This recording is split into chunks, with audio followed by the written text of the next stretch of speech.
Good morning friends. આ video લેક્ચરની અંદર આપણે મધ્યવર્તી સ્થિતિના માપ કે જેની અંદર ચતુર્થકો, દશાંશકો અને શતાંશકો કે જ્યારે થી ઓછા પ્રકારનું ટેબલ આપણને આપેલું હોય, એટલે કે માહિતીથી ઓછા પ્રકારની આપેલી હોય ત્યારે આપણે કઈ રીતે ગણવું તેની સમજૂતી મેળવીશું.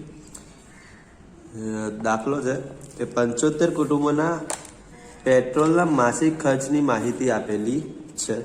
તેમના આધારે Q3, D8 અને P31 શોધવાના છે. તો પેટ્રોલનો ખર્ચ છે આપણી પાસે 200 સુધી, 400 સુધી, 600 સુધી, 800 સુધી, 1000 સુધી અને 1200 સુધી. હવે આ સુધી આપેલું છે એટલે તમારે પહેલાં એને વર્ગની અંદર ફેરવવા પડે અને આ જે આપેલું છે એને તમારે પહેલાં તો FIમાં ટ્રાન્સફર કરવા પડે. તો કેવી રીતે કરવું?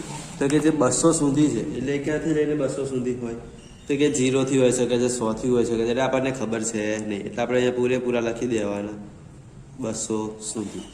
પછી અહીંયા 200 સુધી લખ્યા છે તો અહીંયા 200 થી 400 સુધી આવશે, કેમ કે અહીંયા આપણને 400 સુધી કીધેલું છે, બરાબર. પછી 400 થી 600, એ જ રીતે 600 થી 800, 800 થી 1000 અને 1000 થી 1200. હવે એની જે કુટુંબોની સંખ્યા આપણને આપેલી છે અહીં ગાડી એ છે 2, 8, 17, 32, 57 અને 75. મતલબ કે આપણી ટોટલ સંખ્યા કેટલી થઈ જોઈએ? 75 થવી જોઈએ. અને CFI નો છેલ્લો આંકડો કેટલો હોવો જોઈએ? 75 નો હોવો જોઈએ. રાઈટ, જોતા જઈએ. પહેલું શું છે? 2. તે 2 એમના એમ મૂકી દેવાના છે, બરાબર. હવે થી ઓછા પ્રકારનું છે એટલે નીચેથી ઉપર માઇનસ કરતું જવાનું છે. 8 માંથી 2 જાય તો કેટલા બચે? 6 બચે. 17 માંથી 8 જાય તો કેટલા બચે? 9 બચે. 32 માંથી 17 જાય તો કેટલા બચે? 15 બચે. 57 માંથી 32 જાય તો કેટલા બચે? 25 બચે. અને 75 માંથી 57 જાય તો કેટલા બચે? 18 બચે, બરાબર. હવે આપણે જોઈએ છે કે મધ્યવર્તી સ્થિતિના જે માપ છે કે એની માટે આપણે દરેક માપ માટે આપણે શું શોધવું પડે છે? CFI એટલે કે સંચયી આવૃત્તિ શોધવી પડે છે. તો સૌપ્રથમ આપણે આની સંચયી આવૃત્તિ શોધી લઈએ. તો જોઈએ, પહેલા 2 વત્તા 6 8, 8 વત્તા 9 17, 17 વત્તા 15 કેટલા થશે? 32 થશે, બરાબર. 32 વત્તા 25 57 ને 57 વત્તા 18 75, રાઈટ. તો અહીંયા આપણને CFI મળી ગઈ છે. હવે આપણને એમ કીધું છે કે Q3, D8 અને P31 શોધવાના છે, રાઈટ. તો પહેલી કેલ્ક્યુલેશન આપણે કરી દઈએ Q3 માટે. Q3 માટે જોઈએ તો પહેલા આપણે શું કરવું પડશે? અહીંયા n/4, બરાબર. Q3 છે તો Q3 માટે આપણે વર્ગ શોધવો પડશે. તો વર્ગ શોધવા માટે આપણે Q3 નો વર્ગ શોધવા માટે કયું સૂત્ર છે? J × n/4 નું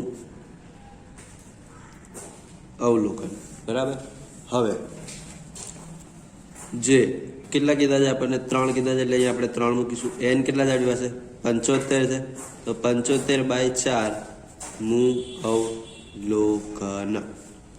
હવે 75 ભાગ્યા 4 કરીએ એટલે કેટલા મળે આપણને? 18.75. એને 3 વડે ગુણીએ એટલે આપણને કેટલા મળે?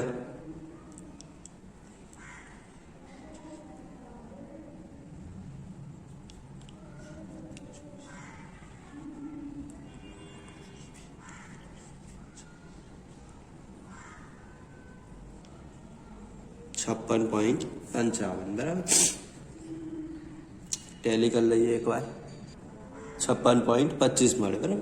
આ 7/21 તો હવે 56.25 ને આપણે CFI ની અંદર સર્ચ કરવા પડે, બરાબર. તો આપણે જોઈએ તો 56.25 નો સમાવેશ ક્યાં થાય છે? 57 ની અંદર થાય છે. મતલબ કે અહીંયા લખીએ આપણે કે CF માં જોતા 56.25 નો સમાવેશ 57 માં થાય છે. તેથી Q3 માટેનો વર્ગ 800 થી 1000 બનશે.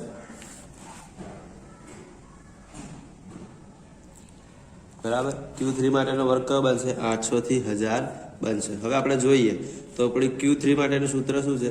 L plus J into N/4 minus CF upon F into C. તો અહીંયા આપણે જોઈએ 800 થી 1000 બને છે તો આપણી માટે L કેટલો બને છે? 800. આગળનું પદ લેવાનું. બરાબર. J ઇન્ટુ N/4 આપણી પાસે કેટલા થયા? 56.25 થયા. CF આપણે જોઈએ તો કે જે વર્ગ માટે CF માં સમાવેશ થયો હોય, બરાબર, એની ઉપરની CF લેવાની તો કેટલી મળે છે આપણને? CF 32 મળે છે. અને F તો કે જે તે વર્ગ મળ્યો હોય એનો જ F લેવાનો હોય, બરાબર. તો આ કેટલા થયા? 25 થયા. અને જે વર્ગ લંબાઈ છે C, એ જે તે વર્ગની વર્ગ લંબાઈ લેવાની તો C બરાબર કેટલા મળે છે આપણને? 200 મળે છે. મતલબ કે હવે ફક્ત કિંમતો મૂકવાની રહી કે 800 પ્લસ 56.25 માઇનસ 32 અપોન 25 ગુણ્યા 200. કેલ્ક્યુલેટરમાં કેલ્ક્યુલેશન કરતા જઈએ.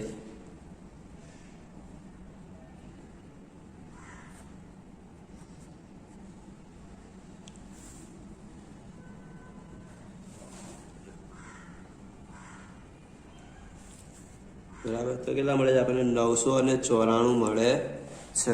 બરાબર. શું કર્યું આપણે? L બરાબર 800 મૂક્યા, 56.25 J ઇન્ટુ N/4 મૂક્યા, CF બરાબર 32 મૂક્યા અને F બરાબર 25 મૂક્યા. એની જોડે ગુણ્યા C એટલે કે 200 ની કિંમત મૂકી આપણે. બરાબર.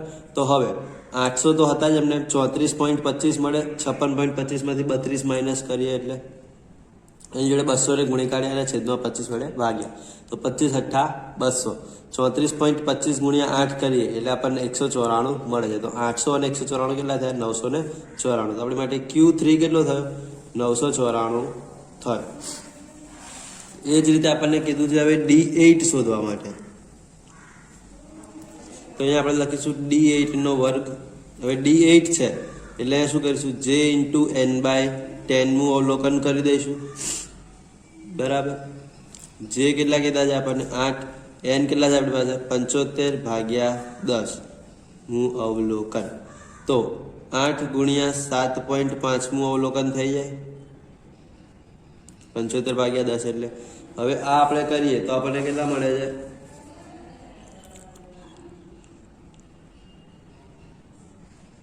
60 નું અવલોકન. 60 આપણે જોઈએ તો આપણને CFI માં ક્યાં પ્રાપ્ત થાય છે? 75 ની અંદર પ્રાપ્ત થાય છે.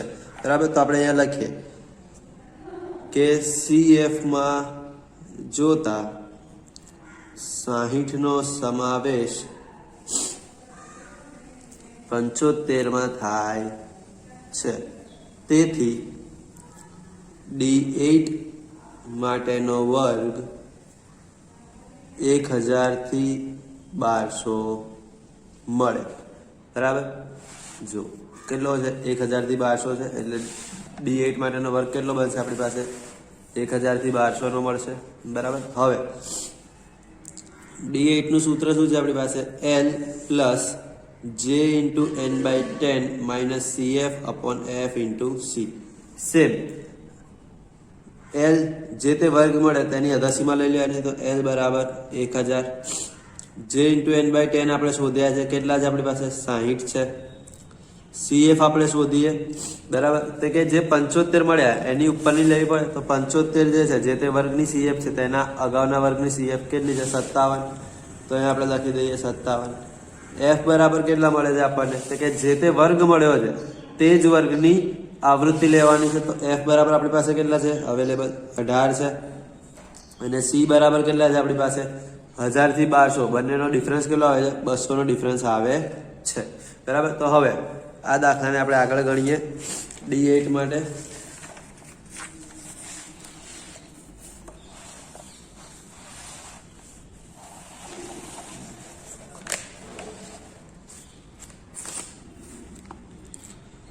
D8 બરાબર આપણે શોધતા હતા. L બરાબર આપણી પાસે કેટલા આવ્યા છે? 1000 આવ્યા છે. બરાબર. પ્લસ જે ઇન્ટુ એન બાય 10 કર્યું તો આપણને કેટલા મળ્યા છે? 60 મળ્યા છે. સીએફ આપણી પાસે કેટલી અવેલેબલ છે? 57. અને એફ કેટલા છે આપણી પાસે? 18 ગુણ્યા 200. તો 1000 પ્લસ 60 માંથી 57 ગયા તો 3 રહ્યા, બરાબર, ભાગ્યા 18 ગુણ્યા 200. તો 1000 પ્લસ 3 ભાગ્યા 18 ગુણ્યા 200 કરીએ તો આમ જોવા જઈએ 33.33 મળે છે, બરાબર. તો હવે 1000 પ્લસ 33.33 કરીએ એટલે કેટલા મળે? 1033.33. શું મળશે આપણને? D8 મળશે. હવે આ જ રીતે આપણને કીધું છે કે P31 શોધવાના છે, બરાબર, એટલે કે P31 શોધવાના છે. તો આપણે અહીંયા શોધીએ P31 માટેનો વર્ગ, બરાબર. P31 માટેનો વર્ગ આપણે શોધી રહ્યા છે ત્યારે j ઇન્ટુ n અપોન 100 થઈ જશે, શતાંશક છે એટલા માટે. તો એનો અવલોકન j કેટલા છે? 31, બરાબર. n કેટલા છે આપણી પાસે? 75 ભાગ્યા 100 અવલોકન. તો 31 ભાગ્યા 0.75 અવલોકન બને. આ બંનેનો ગુણાકાર કરીએ તો આપણને કેટલા મળે છે? 23.25 મળે છે, બરાબર. 23.25 અવલોકન. હવે આ 23.25 ને આપણે CF માં જોઈએ. 23.25 ને CF માં જોતા 23.25 નો સમાવેશ ક્યાં થાય છે? 32 માં થાય છે, બરાબર. એટલે કે 32 ની સામેનો જે વર્ગ આવશે કેટલો છે? 600 થી ને 800, બરાબર. તો એ 600 800 વર્ગ આપણે લખી દઈશું કે 23.25 ને CF માં જોતા તેનો સમાવેશ 32 માં થાય છે, તેથી તેનો વર્ગ 600 થી 800 બનશે, બરાબર. હવે આગળ જોઈએ. P31 માટે સૂત્ર શું બનશે? L plus J into n by 100 minus CF upon F ગુણ્યા C, બરાબર. અહીંયા જોઈએ તો આપણને L તો કે જે તે વર્ગની અધસીમા એ જ લેવાની, એટલે 600, બરાબર. J ઇન્ટુ n બાય 100 આપણે શોધીને મૂક્યા છે 23.25. CF જે તે વર્ગનો સમાવેશ જે CF માં થયો તેની ઉપરની CF એટલે કે 17. F જે તે વર્ગની જ CFI લેવાની, એટલે કે 600 થી 800 ના વર્ગની F કેટલી છે? 15, બરાબર. અને C આ બંનેનું ડિસ્ટન્સ કેટલું થાય છે, એટલે કે તફાવત કેટલો છે? તો કે 200, રાઈટ. મૂકી દઈએ કિંમતો. L બરાબર 600, J ઇન્ટુ n બાય 100 બરાબર 23.25, CF બરાબર 17, F બરાબર 15 અને C બરાબર 200 છે, બરાબર. તો હવે 600 પ્લસ 23.25 માઇનસ 17 કરીએ એટલે કેટલા મળે? 6.25 મળે, બરાબર, ભાગ્યા 15 ગુણ્યા 200. આની કેલ્ક્યુલેશન કરીએ તો આપણને મળે છે 83.33. તો ટોટલ કેટલું થશે? 683.33. એમાં આપણી માટે શું થઈ જશે? P31 થઈ જશે. તો આ હતું થી ઓછા પ્રકારનું રીત, બરાબર. હવે જ્યારે થી વધુ પ્રકારનું કોષ્ટક તમને આપેલું હોય, બરાબર, ત્યારે તમને કેલ્ક્યુલેશન કરવાનું કહે તો કેવી રીતે કરીએ તે આપણે જોઈએ. તો થી વધુ પ્રકારનો દાખલો જોઈએ. તમારા સ્વાધ્યાય 3.4 ની અંદર પેજ નંબર 99 એની પર દાખલા નંબર 4 કે જેમાં લખ્યું છે એક પેઢીના કર્મચારીઓના વેતનનો મધ્યસ્થ શોધવા માટે નીચેની માહિતીનો ઉપયોગ કરો. સૌથી વધુ વેતન ધરાવતા 20% કર્મચારીઓના વેતનની ન્યૂનતમ સીમા પણ મેળવો. આપણે અહીંયા બંને ગણીશું, મધ્યસ્થ પણ ગણીશું અને ન્યૂનતમ સીમા પણ જે 20% કર્મચારી કીધા છે એ બંને આપણે સર્ચ કરી લઈશું. તો સૌ પ્રથમ પહેલા આપણે શું શોધી કાઢીએ? આ જે કર્મચારીઓ છે તમને આપેલા છે 5 કે તેથી વધુ, 10 કે તેથી વધુ, 15 કે તેથી વધુ, 20 કે તેથી વધુ, 25 કે તેથી વધુ અને 30 કે તેથી વધુ. તો પહેલા તો આપણે 5 કે તેથી વધુ એટલે 5 થી 10, 10 કે તેથી વધુ એટલે 10 થી 15, પછી 15 કે તેથી વધુ એટલે 15 થી 20. તે પ્રમાણે આપણે વર્ગ ક્રિએટ કર્યા. હવે ત્યાં તમને આપેલું છે 120, 117, 106, 76, 31 અને 12 એ રીતે રકમ આપેલી છે. એની જગ્યાએ આપણે અહીંયા શું કરવું પડશે? પહેલા તો એની આવૃત્તિ બનાવવી પડશે. તો 120 માંથી 117 માઇનસ કરીએ તો 3 મળે, એ લખવાના. 117 માંથી 106 માઇનસ કરીએ તો 11 મળે, તે લખવાના. 106 માંથી 76 માઇનસ કરીએ તો 30 મળે. 76 માંથી 31 માઇનસ કરીએ તો 45 મળે. 31 માંથી 12 માઇનસ કરીએ તો 19 મળે અને 12 એમના એમ લખી દેવાના. બરાબર. આનું ટોટલ કરીએ તો આપણને કેટલું મળે છે? 120 મળે છે. હવે આપણે શું શોધીશું? CFI શોધીશું. તો CF શું બનશે? 3, 3 વત્તા 11, 14, 14 વત્તા 30, 44, 44 વત્તા 45, 89, 89 વત્તા 19, 108, 108 વત્તા 12, 120. બરાબર. તો આ થઈ ગઈ CFI. હવે મધ્યસ્થ શોધવા માટે સૌ પ્રથમ સ્ટેપ શું હોય છે આપણું? વર્ગ શોધવા માટે. બરાબર. કે મધ્યસ્થનો વર્ગ શું થાય? n/2 નું અવલોકન થાય. n કેટલા છે? 120 ભાગ્યા 2 નું અવલોકન. 120 ભાગ્યા 2 કરે એટલે શું મળે? 60 નું અવલોકન મળે છે. 60 નો સમાવેશ ક્યાં થાય છે?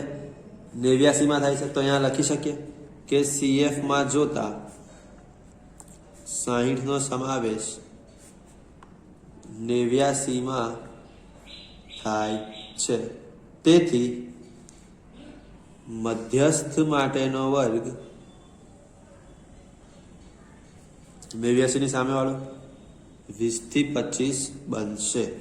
બરાબર. હવે મધ્યસ્થ માટેનો વર્ગ બની ગયો. તો મધ્યસ્થનું સૂત્ર શું છે? L plus n/2 minus CF/F ગુણ્યા C. અહીંયા જોઈએ મધ્યસ્થ માટેનો વર્ગ કયો બને છે? 20 થી 25. તો 20 થી 25 ક્યાં છે આપણી પાસે? અહીંયા છે. તો આપણી પાસે L બરાબર શું મળશે? 20 મળશે. બરાબર.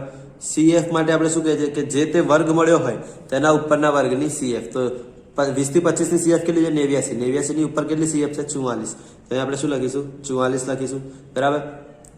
n/2 આપણી પાસે ઓલરેડી છે 60. રાઈટ. F જોઈએ તો જે તે વર્ગની આવૃત્તિ હોય તે જ વર્ગની આવૃત્તિ લખવાની. એટલે અહીંયા કેટલા મળે છે આપણને? 45 મળે છે. બરાબર. અને C બરાબર કેટલી છે? 5 છે. જોઈએ 20 પ્લસ n/2 60, CF 44, F 45 ગુણ્યા 5. બરાબર. આટલું છે આપણી પાસે.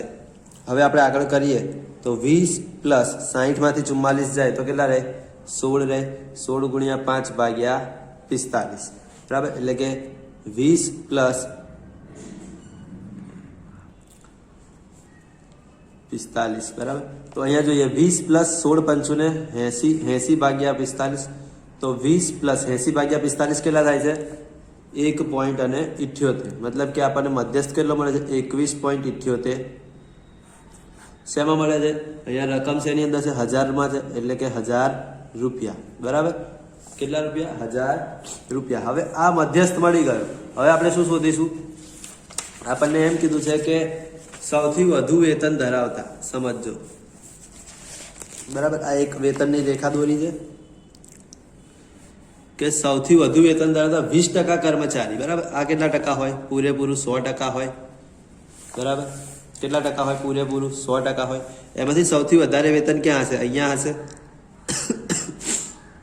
સૌથી વધારે વેતન ક્યાં હશે? અહીંયા હશે. આ કેટલા થયા? 20% થયા. બરાબર. તો